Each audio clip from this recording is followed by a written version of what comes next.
Halo teman-teman, kembali lagi di channel 11 Hardware dengan Bumi di sini. Di sebelah saya ada mobo Asus ROG Crosshair X670E Gen. Ini adalah mobo high-end yang harganya sampai 10 jutaan rupiah. Uniknya, mobo ini menggunakan form factor Micro ATX. Biasanya untuk mobo-mobo high-end itu menggunakan form factor yang lebih besar, yaitu eATX atau Extended ATX. Nah ini justru lebih kecil ya. Nah, teman-teman bisa lihat review dari mobo ini sebenarnya di videonya Alfa Jonathan di channelnya Jagat Review. Di video kami, kita akan bahas dari perspektif yang agak sedikit berbeda, yaitu dari perspektif desain. Bagaimana mobo yang lebih kecil atau MATX bisa memuat komponen-komponen kelas high-end ya di dalamnya yang mengakomodir untuk kebutuhan para overclocker dan hardware entusias. Sebelum kita mulai, mari kita unboxing dulu. Asus ROG Crosshair X670E Gen. Selama saya menjadi tech YouTuber, inilah mobo yang paling mengesankan bagi saya pribadi, terutama dari sisi desain. Bagaimana tidak, mobo kelas high-end tapi dipasang di form factor Micro ATX. Kebayang nggak tuh gimana padatnya PCB dari mobo ini?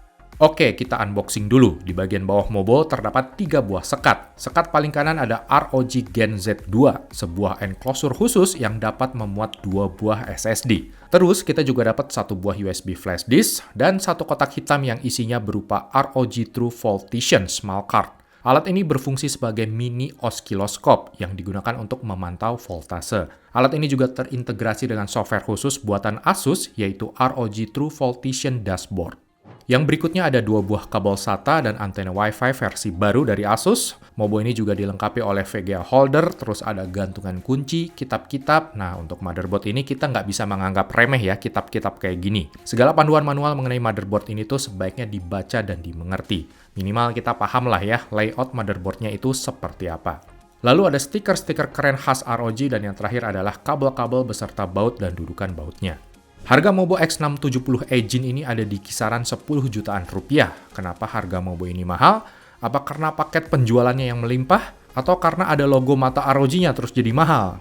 Bukan ya, mobo X670E Gen ini mahal karena ada effort yang luar biasa di balik desain dari PCB-nya. Ayo kita coba bahas satu persatu.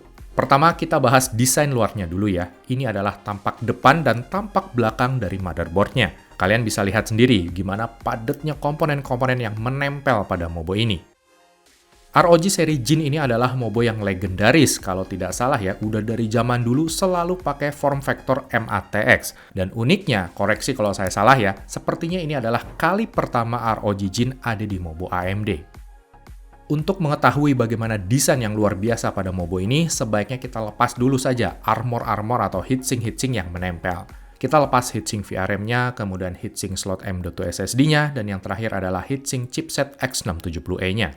Bisa kita lihat terdapat hanya 1 buah slot M.2 SSD, terus cuma ada 2 slot ekspansi dan terdapat 2 buah chipset X670. Saking iri tempatnya, slot M.2 harus dipindahkan melalui jalur khusus secara terpisah. Ya, Asus menamai jalur khususnya ini sebagai ROG M.2 Gen Z2. ROG Gen Z2 ini bentuknya seperti enclosure SSD. Kita bisa pasang 2 buah SSD secara bersamaan atau secara total motherboard ini support sampai 3 buah slot M.2 SSD. ROG Gen Z2 ini support 1 slot SSD NVMe PCIe Gen 5x4 dan 1 buah slot SSD NVMe PCIe Gen 4x4. Kedua jalur M.2 ini berasal dari chipset X670E-nya. Sedangkan untuk slot M.2 yang ada di mobo juga udah support PCIe Gen 5x4 yang jalurnya berasal dari CPU. Next, kita coba cek dari bagian atas mobo dulu. Mobo ini menggunakan 2x8 pin IPS power connector, di mana kalau kita cek bagian belakangnya, konektor ini menggunakan solid metal pin yang diklaim Asus dapat menghandle arus listrik lebih baik dibandingkan konektor lain pada umumnya. Terus ke bagian kanan atasnya, banyak sekali tombol-tombol penunjang overclocking di sini. Tentu di harga 10 jutaan rupiah, mobo ini udah ngasih kita postcode. Asus juga masih menambahkan LED troubleshooting yang berwarna di bawahnya. Kemudian ada tombol power dedicated, terus ada flex key, sesuai namanya ya, ini flex key ini bisa kita custom fungsinya. Namun secara default, ia berfungsi sebagai tombol reset. Di bawahnya terdapat retry button atau tombol untuk hard reset. Fungsinya seperti tombol reset tapi lebih agresif lagi. Dan di bawahnya ada tombol save boot. Lalu untuk slot DIMM-nya hanya terdapat 2 buah, mirip sama ROG Apex ya. Kedua slot RAM ini support maksimal sampai dengan 64 GB RAM DDR5 6400 dengan OC ya, atau dengan konfigurasi XMP ataupun Expo.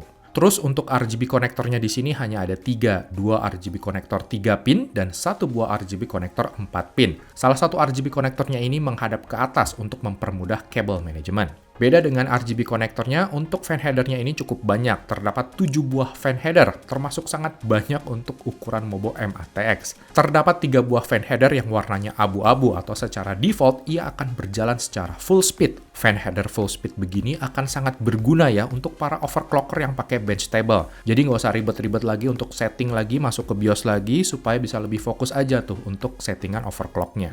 Untuk front panel casing, terdapat 1 buah USB-C 3.2 Gen 2 by 2 yang 20 Gbps, dan di bawahnya terdapat 1 buah port USB-A 3.2 Gen 1. Terdapat juga 4 buah slot SATA, di mana 2 buah slot menghadap ke samping dan 2 buah slot lagi menghadap ke depan. Nah, di bagian bawah kanan ini terdapat tombol-tombol penunjang overclock yang lebih asik lagi. Ada 2 buah tombol untuk BCLK up dan BCLK down. Kedua tombol ini dinilai lebih praktis ya daripada kita bergantung sama software yang ada di Windows atau custom tombol pada keyboard. Di sebelahnya ada tombol slow mode dan reserve switch. Ini sangat berguna untuk overclock yang menggunakan liquid nitrogen. Begitu pula dengan LN2 jumper yang ada di sebelahnya.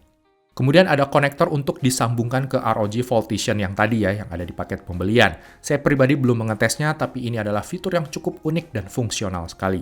Dan yang kerennya lagi, Asus memberikan kita banyak sekali voltage read point dengan cara melubangi PCB-nya. Ini akan sangat memudahkan kita kalau lagi pakai digital multimeter untuk memvalidasi frekuensi dan voltase. Terus apalagi ya, padat banget sih ini asli PCB-nya, saya juga pusing gitu ya. Oh ya, di sini terdapat switch untuk mengatur kecepatan pada slot PCI Express. Ini berguna kalau teman-teman pakai riser ya yang belum support PCIe Gen 5 ataupun Gen 4. Kita bisa mengubah speed slot ekspansinya ini ke PCIe Gen 3 tanpa perlu masuk dulu ke menu BIOS. Terus teman-teman juga bisa lihat di sini terdapat 2 buah chipset X670 di bagian bawahnya. Untuk urusan audio ini sih mewah banget. Mobo ini udah pakai Realtek ALC4080 audio codec yang juga terintegrasi dengan Savitech SV3H712 amplifier dari ISS Technology. Mobo ini hanya punya 1 buah slot ekspansi utama aja untuk kartu grafis. Slot ekspansi utamanya ini memiliki lane dari CPU dan udah support PCIe Gen 5x16. Sementara untuk 1 slot kecil di bawahnya ini udah pakai PCIe Gen 4.0 walau masih x1 yang jalurnya berasal dari chipset X670-nya. Untuk melepas kuncian dari kartu grafis, Asus menyediakan tombol unlock khusus yang letaknya berada di sebelah kanan Mobo.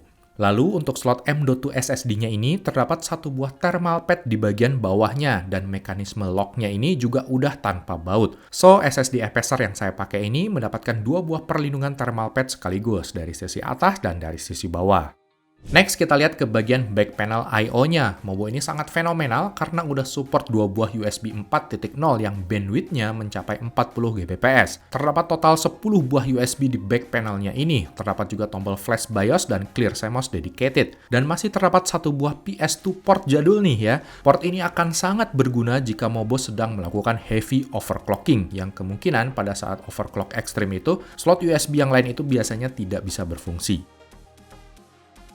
Oke, sekarang saatnya kita bahas bagian VRM. Ini adalah bagian kelistrikan yang sangat krusial karena di seri Ryzen yang baru ini terdapat Ryzen 9 7950X yang punya 16 core dan 32 thread. So, Mobo X670E mesti punya struktur VRM yang sangat mumpuni. Asus bilang kalau Mobo X670 Engine ini punya 16 plus 2 power stages, atau sebenarnya Mobo ini berjalan pada 8 plus 1 fase atau phase, di mana terdapat 2 buah power stages yang berjalan secara paralel dalam satu fase. Uniknya layout dari VRM-nya ini agak berbeda dari kebanyakan Mobo yang lain. VRM SoC yang biasanya ada di kanan atas ini letaknya justru nyempil nih di tengah-tengah VRM V-Core-nya yang ada di sebelah kiri. Kenapa begitu? Kemungkinan Asus ingin membuat area di sebelah kiri ini agar lebih dingin. Biasanya area terpanas pada VRM dari sebuah motherboard itu ada di sebelah kiri sini. Dengan ditaruhnya VRM SoC di sini, maka panas akan terbagi dan hotspot-nya bisa pindah ke bagian atas sini. Panas di bagian atas akan lebih mudah terbuang oleh kipas exhaust casing yang ada di top panel. Di sebelah kiri kiri ini kalau teman-teman lihat banyak sekali chip yang mesti dijaga panasnya ya. Jangan sampai panas dari VRM itu mengganggu chip-chip yang ini. Teman-teman bisa lihat kalau Asus menggunakan kapasitor jenis SMD polymer capacitor pada input filtering di VRM-nya. Kapasitor ini memang lebih baik dibandingkan dengan kapasitor yang biasa yang bulat-bulat. Tapi sayangnya kapasitor jenis SMD polymer ini tidak memiliki ketahanan panas sebaik kapasitor yang biasa yang bulat-bulat itu. Sementara untuk VRM bagian atasnya yang menjadi titik hotspot justru tidak pakai kapasitor jenis SMD. Dua phase yang ada di bawah ini adalah VDD Miss Rail, memiliki PWM controllernya sendiri yang terdapat di bagian bawahnya, yaitu dari Renesas. Sedangkan VRM V-Core dan SoC menggunakan PWM controller yang letaknya berada di belakang PCB, yaitu ASP2205 yang merupakan produk rebrand dari Asus. Tidak diketahui seperti apa spesifikasinya, tapi kemungkinan bisa mengakomodasi sampai dengan 8+2 phase. Untuk MOSFET V-Core dan SoC-nya menggunakan VC SIC850 yang memiliki rating up to 110 ampere. Baik X670E Jin, Hero, ataupun Extreme sama-sama menggunakan VC SIC850. Namun untuk ROG Crosshair Hero dan Extreme memiliki jumlah phase yang lebih banyak. Secara fitur dan kelengkapan komponen, saya rasa ROG X670E Jin ini bahkan lebih lengkap dibandingkan dengan ROG Hero yang harganya 2 juta lebih mahal. Saya pernah bahas ROG Hero di channelnya North Review ya, kalian bisa cek videonya yang ini. ROG Jin ini menurut saya itu lebih seperti ROG Extreme yang disusutkan ukurannya. Namun bukan berarti Mobo ini tanpa kekurangan. Sayang sekali ya, di harga segini kita tidak diberikan dual BIOS. Sejauh pengamatan saya, Mobo ini tuh hanya punya satu BIOS aja nih, chipnya yang ada di sini. Oke, selanjutnya kita akan pasang Mobo ini ke dalam casing dan kita akan lihat bagaimana penampakannya.